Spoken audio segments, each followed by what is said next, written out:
Hello दोस्तों, आज की वीडियो में हम जानेंगे कि आप अपने बाइक के कार्बोरेटर को कैसे क्लीन कर सकते हैं और उसकी मेंटेनेंस के प्रॉपर टिप्स एंड ट्रिक्स और उसको बाइक से कैसे डिसअसेंबल किया जाता है, वो आज की वीडियो में हम आपको बताएंगे। ये स्पेशली अपाची 200 के कार्बोरेटर से रिलेटेड वीडियो होने वाला है। सबसे पहले आपको अपनी बाइक के साइड पैनल को रिमूव करना है, तो ईजी एक्सेस रह जाता है कार्बोरेटर को निकालने के लिए। ये जो साइड पैनल है ये 3 बोल्ट से फिक्स रहता है, उसको आपने तीनों बोल्ट को अनस्क्रू करना है और उसके बाद आपने साइड पैनल को पुश करना है तो वो ओपन हो जाएगा। और इस वीडियो में जितने भी टूल्स और चीज़ें यूज़ हो रही हैं उसका जो परचेस लिंक है वो मैं आपको डिस्क्रिप्शन में दे दूंगा।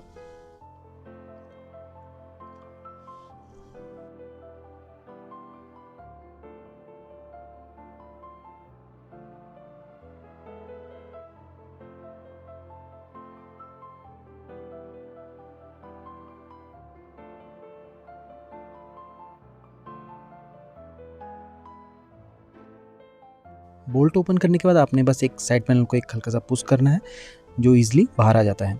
उसके बाद आप देख सकते हैं कि जो हमारा जो कार्बोरेटर है वो 2 क्लैंप से और सिक्योर रहता है, एक इंजन की साइड और एक एयर फिल्टर की तरफ। तो हमने उन दोनों ही क्लैंप को भी लूज़ करना है साइड बाय साइड।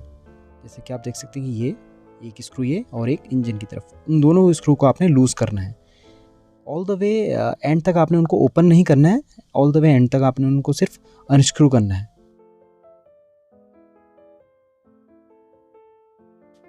देन आपने जो पेट्रोल पाइप रहता है जो कि कार्बोरेटर में जा रहा है उसको ऊपर से ना ओपन करके उसको हमेशा नीचे की तरफ से ओपन करिए, वो ईजिली ओपन हो जाता है। वो ओपन होने के बाद एक एयर के लिए एक एक्स्ट्रा पाइप और रहता है जो नीचे आपके पेट्रोल टैंक में फिक्स रहता है, उसमें एक लॉक रहता है, उसको लॉक को अनलॉक करने के बाद आप उसे ईजिली बाहर निकाल सकते हैं।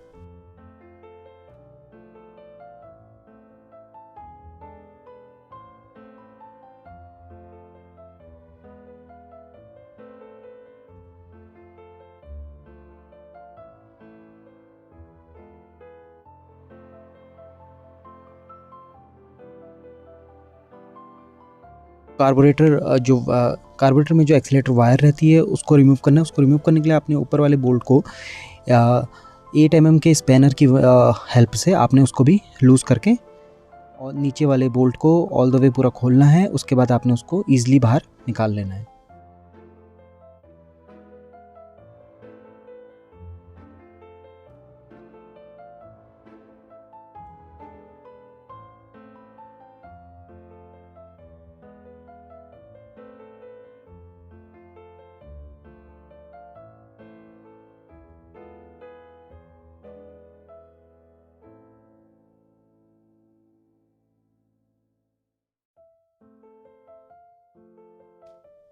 देन आपने कार्बोरेटर को बस हल्का सा एक ट्विस्ट एंड टर्न करते हुए ईजिली इसको बाहर की तरफ को निकाल लेना है, जो ये आपका ईजिली बाहर आ जाएगा।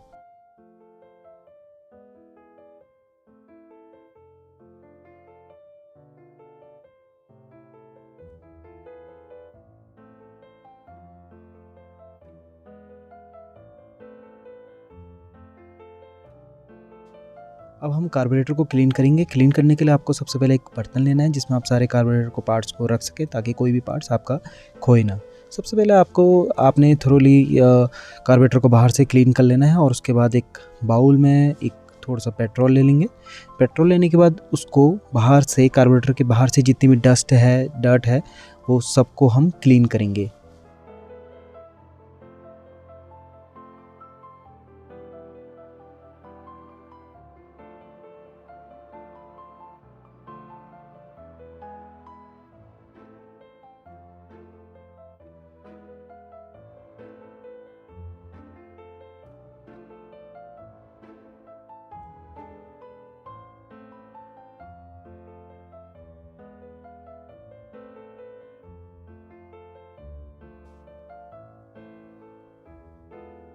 बाहर से क्लीन करने के बाद हम कार्बोरेटर के नीचे फ्लोर चैम्बर को ओपन करेंगे। फ्लोर चैम्बर को ओपन करने के लिए हमें एक 4 हेड स्क्रू ड्राइवर की हेल्प से हम उसे ओपन कर सकते हैं।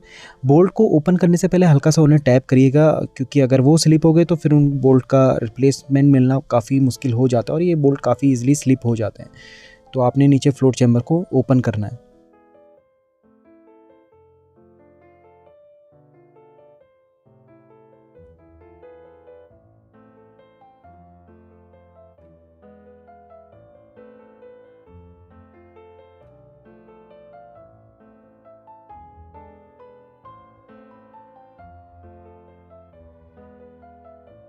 जो आपके फ्लोटर्स हैं वो एक नीडल की हेल्प से सिक्योर रहते हैं। आपने वो नीडल को ईज़िली आप उसको बाहर निकाल सकते हैं किसी भी पतली जैसे इस नीडल की हेल्प से ही। तो आप उसको देखिए कि हमने इसको बाहर निकाल दिया है। अब हम फ्लोटर्स को ईज़िली रिमूव कर सकते हैं, पर ध्यान रखिएगा कि फ्लोटर्स के नीचे एक नीडल फिक्स रहती है जिसको आपने केयरफुली बाहर निकालना है। देन हम कार्बोरेटर के टॉप पार्ट को ओपन करेंगे जिसे हम डायफ्राम भी बोलते हैं। इसको ऊपर ये सिर्फ 2 बोल्ट्स के हेल्प से सिक्योर रहता है। दोनों बोल्ट को हम 4 हेड स्क्रू ड्राइवर की हेल्प से ओपन कर सकते हैं ईज़िली।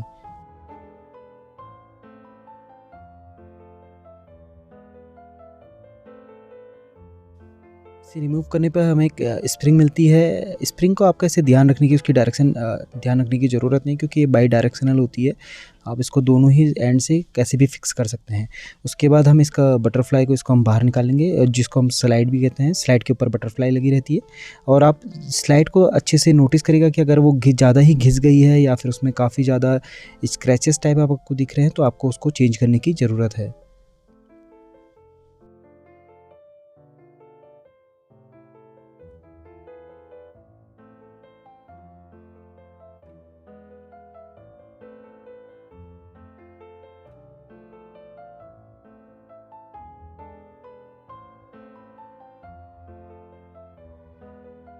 देन हम कार्बोरेटर के जेट को रिमूव करेंगे। कार्बोरेटर में 2 जेट रहती हैं, एक मेन जेट रहती है और एक स्लो जेट रहती है।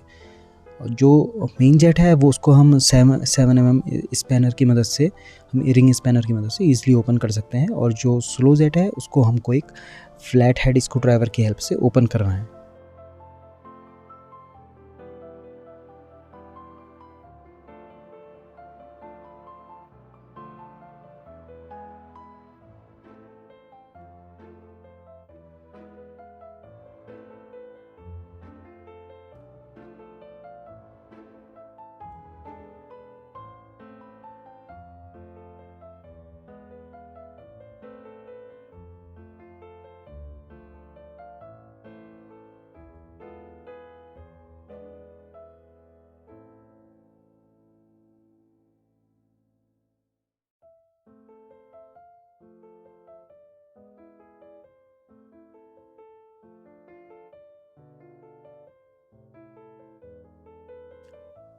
स्लो जेट और मेन जेट को रिमूव करने के बाद हम उनके होल को अच्छे से इंस्पेक्ट करेंगे। ध्यान रखिएगा कि स्लो जेट जो होती है वो हमारी स्टार्टिंग में बहुत ज़्यादा रिस्पॉन्सिबल होती है, और जो मेन जेट होती है वो पिकअप के लिए, मतलब बाद में गाड़ी स्टार्ट होने के बाद जब हम उसको एक्सेलरेट करते हैं तो वहाँ पे फिर मेन जेट का यूज़ होता है। उसके बाद हम दोनों ही जेट को पेट्रोल में थोड़ी देर के लिए डिप कर देंगे। अगर उसके होल में क्लॉग है या फिर वो बंद है, उसके होल में कोई भी डर्ट है तो उसको हम अच्छे से बिल्कुल रिमूव करेंगे। और इसको रिमूव करने के लिए हम एक कोई पुराना टूथब्रश या फिर कोई अगर हमारे पास पतला सा वायर है तो उसकी हेल्प से हम इसको बहुत अच्छे से हम इसके होल्स को क्लीन कर सकते हैं।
देन हम कार्बोरेटर के एयर फ्यूल मिक्सर के बोल्ट को अनस्क्रू करके उसको बाहर निकालेंगे। इसको ईजिली बाहर निकालना, इसमें आप देखेंगे कि एक स्प्रिंग है और एक आगे से एक वॉशर रहता है, जो कि मेरे केस में वो कार्बोरेटर के अंदर ही रह गया। मैं उसको थोड़ी देर में मैंने बाहर निकाल रखा है।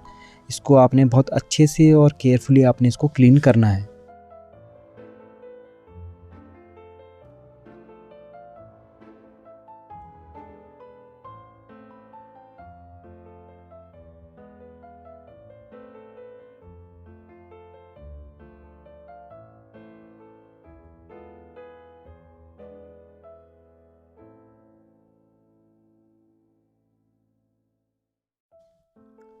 देन हमने कार्बोरेटर को अंदर से किसी एक साफ़ क्लॉथ की हेल्प से उसको हमने अंदर से क्लीन करना है। पहले आप क्लॉथ को पेट्रोल में डिप करिए, उसके बाद उसको अंदर से क्लॉथ को कार्बोरेटर के अंदर डाल के उसको अच्छे से बिल्कुल हर जगह पे क्लीन करिए।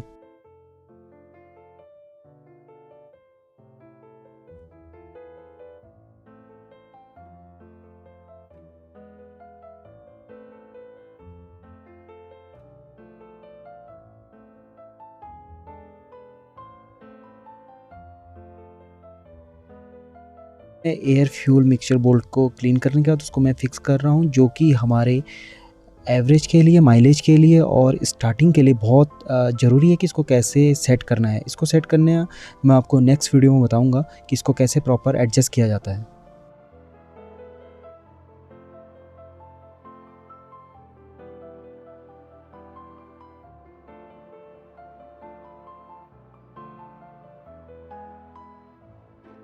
देन हमने जो जेट क्लीन करी थी उनको भी फिर से कार्बोरेटर के अंदर दोबारा से फिक्स करना है।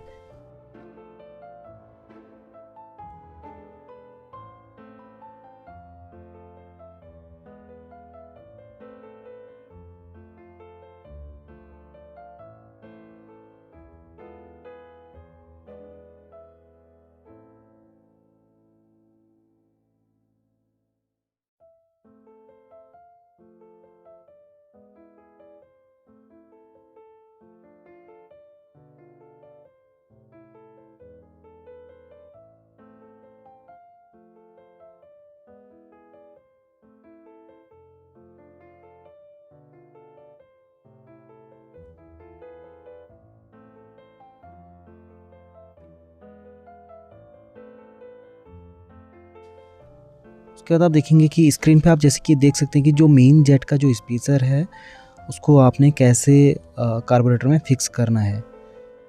आपने इस वाली साइड को कार्बोरेटर के अंदर डालना है, देन इसके पीछे आपने मेन जेट को लगाना है।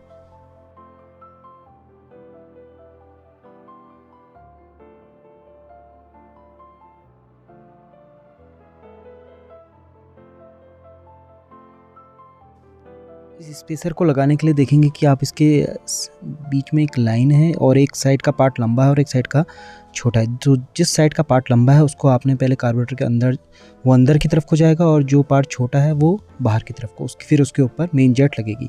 ऐसे ही आपने फिर स्लो जेट को भी फिक्स कर लेना है।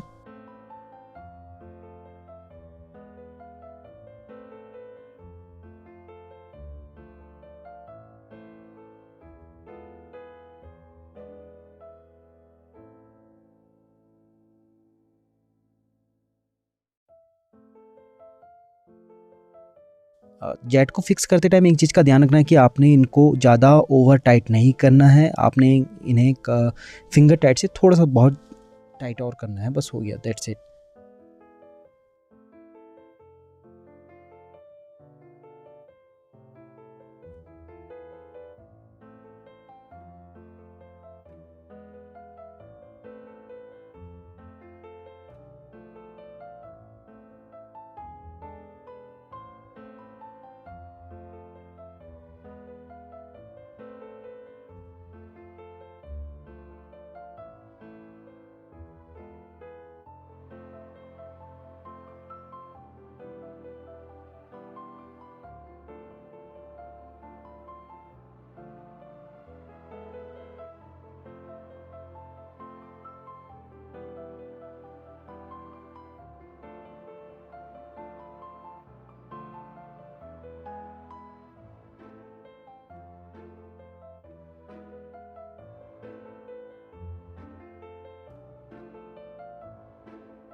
देन आपने फ्लोटर्स को नीचे फ्लोटर चैम्बर में फिट करना है और उसमें निडल, पहले आपको उसमें निडल फिक्स करनी है, देन आपने उसको फ्लोटर चैम्बर में फिक्स करना है।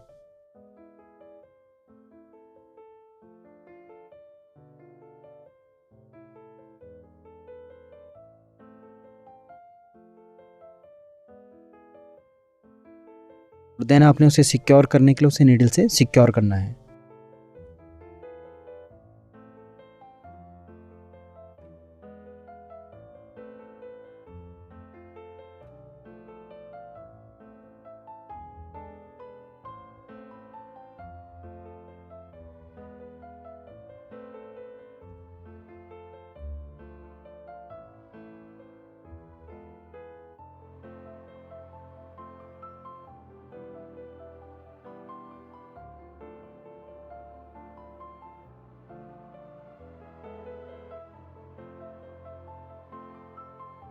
देन इसके कवर को लगाने के लिए सबसे पहले आप उसमें एक ऑयल सील देख रहे होंगे, रबर की एक सील है जिसको आपने अगर आपके पास अवेलेबल है तो हल्का सा ग्रीस लेके बहुत ही कम क्वांटिटी में ग्रीस लेना है और आपने उसको एक हल्की सी पतली सी उसमें लेयर लगानी है जिससे आपकी सील ख़राब ना हो, सील में कोई क्रैक ना आए।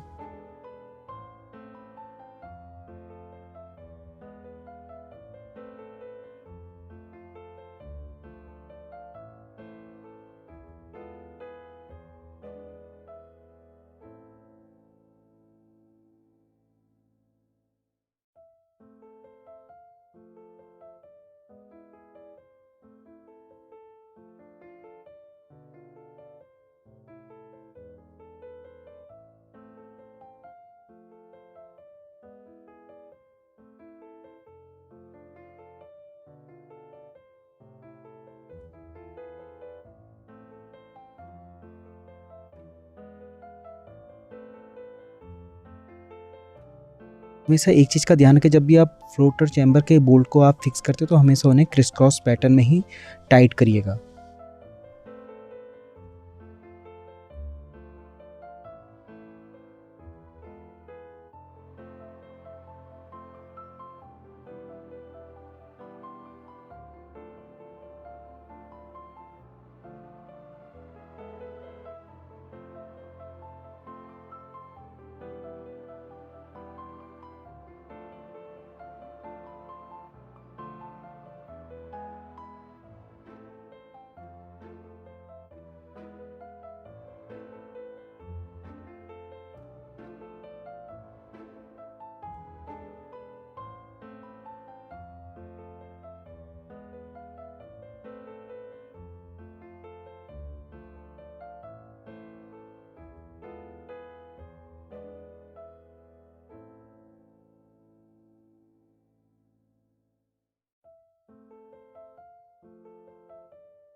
देन जब आप इसकी बटरफ्लाई को फिक्स करेंगे तो आप देखेंगे कार्बोरेटर में ऑलरेडी इसकी एक होल बना हुआ है साइड में, जैसा कि आप वीडियो में देख सकते हैं। इसके अकॉर्डिंग ही आपने बटरफ्लाई को फिक्स करिएगा।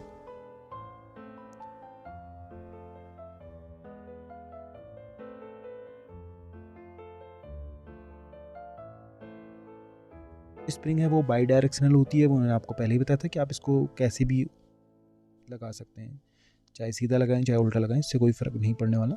स्प्रिंग लगाने के बाद आप दोनों बोल्ट को सिक्योर कर लीजिए।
जैसे कि आप देख सकते हैं कि हमने कार्बोरेटर को काफ़ी अच्छे से सुपर क्लीन इसको हमने कर दिया है।